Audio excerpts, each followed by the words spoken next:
What's up guys, how's it going? My name's AK and in today's video we're going over the top 5 changes that I wish to see in the CDL next season. Now if you follow competitive Call of Duty even just a little bit, you'll know that this was the first season that we switched from the CDL format, which we've had since Black Ops 3, to the new, the CWL, to the CDL now that we have that started this year.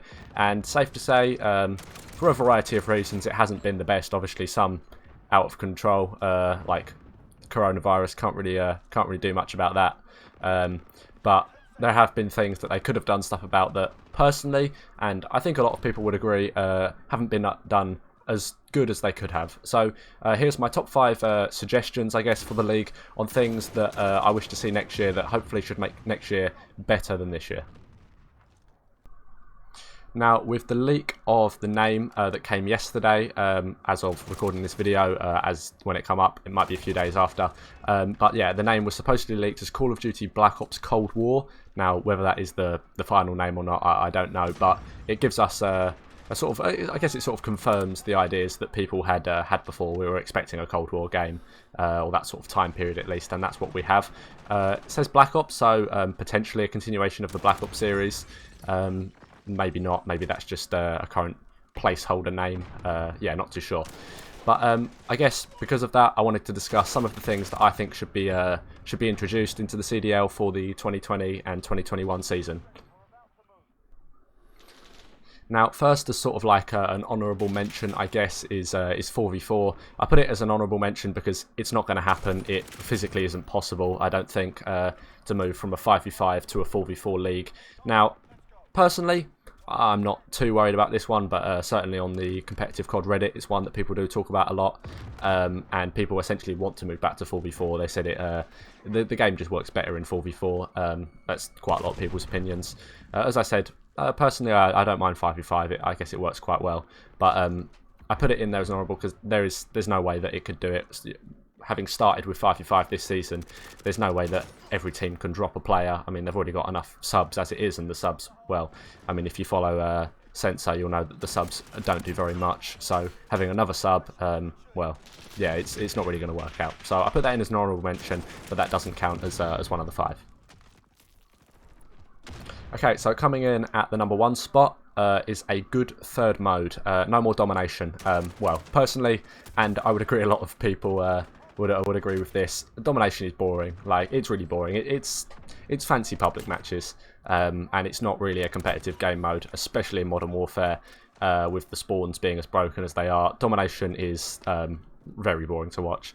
Either something like CTF, although this is one of the main reasons that people are quite looking for 4v4 as opposed to 5v5, because 5v5 CTF, there's quite a lot of sort of people wondering, would that even work? And I mean, they have a point. Or something like a ground-based uplink. I know World War II kind of started that with a Gridiron, I believe it was called. It never really made it into competitive, but uplink was fun, so maybe sort of a variation of uplink that we could play, or really anything that is fun to watch, because I will admit, and a lot of people agree with me here and do this, when it comes to a domination, unless it's the London Royal Ravens, who I support, to be fair, I skip them. It's a boring match, domination, and it really isn't fun to watch, and it's not fun to play either. So we need a good third mode, and that's point number 1. Now the second point is more from a league point of view as opposed to game development, but it's more in-game advertisement, more advertisement for the league just in general, really, because what did we get this year? We got one camo pack, camos that didn't even feature the team logos on the weapons. For a $300+ million league, I find that ridiculous. Whether that is because Infinity Ward don't support competitive, which I think is not really a controversial statement. They really don't care. There's so much more that could and really should have been done to improve this. Now, I know Treyarch and potentially Sledgehammer, whether they're working together, I mean, it still hasn't been officially announced who's developing the game, but everyone really knows it's Treyarch, and potentially with Sledgehammer helping. Now, both of them have shown support for the competitive scene. Like Black Ops 3 had the team camos, the team camo packs. I mean, Sledgehammer in Advanced Warfare were the first ones to even bring in cosmetics for the teams. I remember that you could get like the Denial and the Optic outfits and that sort of stuff. So hopefully with the league, there should be a lot more of that integration into the game as a whole, and that should see more people being sort of drawn towards and watching the CDL. Point number 3 won't come as a surprise to anyone. It is indeed a ranked playlist in the game from the start, or at least very early on. I mean, Infinity Ward have never ever made a ranked playlist in any of the games, I'm pretty sure.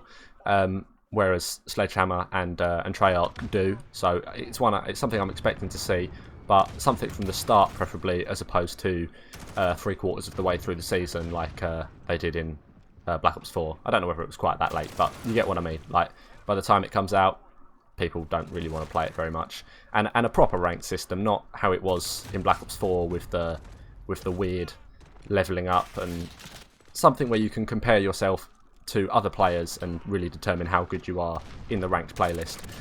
Because I guess that inspires the casual players to get into competitive, learn competitive, and not just like how they have done this year with the CDL playlist, which is just really glorified public matches. Nobody really wants to play that. So hopefully an actual decent ranked playlist where players can, I guess, measure their skill in a competitive way. That would be really useful to have. Now, in addition to that, I'd also say integrated game battles. We've had that sort of on and off for a few years. I mean, Modern Warfare says they have it. I've never known it to work. I've always had to host up in private matches. So a working integrated game battles would be very useful and nice to have as well. Point number 4, not wanting to steal this straight from Censor, but he made a very good point about players making content. Now, what I'll do is I'll just play a bit of that clip now, because as I said, I don't just want to steal his content. I'll play a clip now.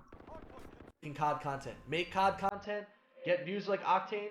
If y'all do this shit every day, the viewership of this league is going to go up 10 times fold.